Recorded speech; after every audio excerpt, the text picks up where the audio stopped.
reaction. Fox News legal editor, Carrie Kupak-Urban. Carrie, first off, what are the important, besides the salacious details about their relationship, what is the most important thing the judge is looking for?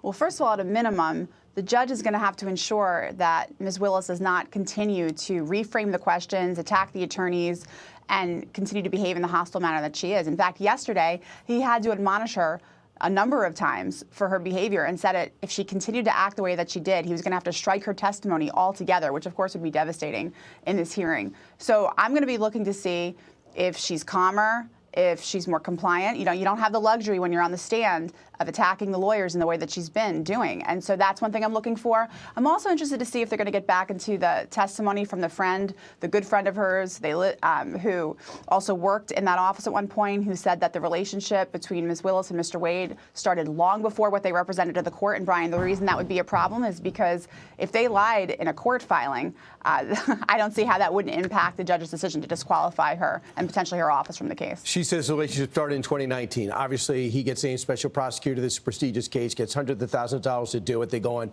6 vacations. We're still trying to find out where exactly Belize is. And they have the time of their lives. They go wine tasting. We find out all this. And they're paying for it all in cash. Don't forget. And she would pay him back in cash. We have no withdrawal slips. So having said, you could say whatever you want. They coordinated, number one, when they broke up. A man is different than a woman.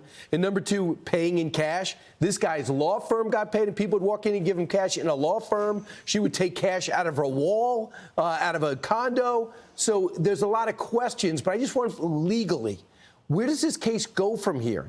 If they decide no credibility, she is lost, she's off the case, what happens to the case?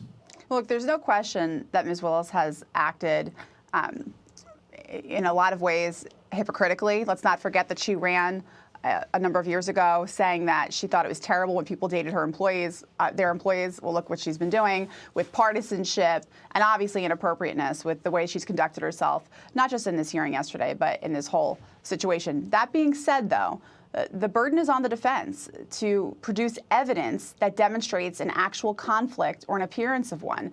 You know, that's a pretty high burden. And if it comes down to a friend saying something versus Ms. Willis and Mr. Wade, it's unclear to me how the judge is going to rule here. Interesting. And then if nothing else, they're definitely sullied as they move forward with this case. Oh, now, for sure. So let's talk about Robert Hur's report. It's been pilloried. The Department of Justice has stood up for Robert Hur after him taking a series of verbal beatdowns from the White House, from the president himself. And now we find out that he is going to be testifying in a couple of weeks in front of Congress. Think about this. The DOJ has to send a letter to the White House defending the special counsel. The president put that Department of Justice together and said it's going to be totally independent. And now they have to defend the Department of Justice. This is an odd situation. Very. And let me translate this DOJ letter to the White House. What they are saying to President Biden is, we are just as unhappy with you as you are with us. And probably because President Biden has repeatedly violated DOJ White House norms by commenting on open and ongoing investigations and prosecutions into whom? His son, himself, and his #1 political opponent in the GOP frontrunner, Donald Trump. Now, Brian, I'm sure you remember just a few years ago when former President Trump would say anything about DOJ. You know, all hell would break loose. I mean, I was at the Justice Department. I would field those calls. My phone would be blowing up all day from the press saying, how can this happen? And now President Biden is doing that all the time. And yet I'm not seeing a lot of stories or coverage on that. Are you? Not yet.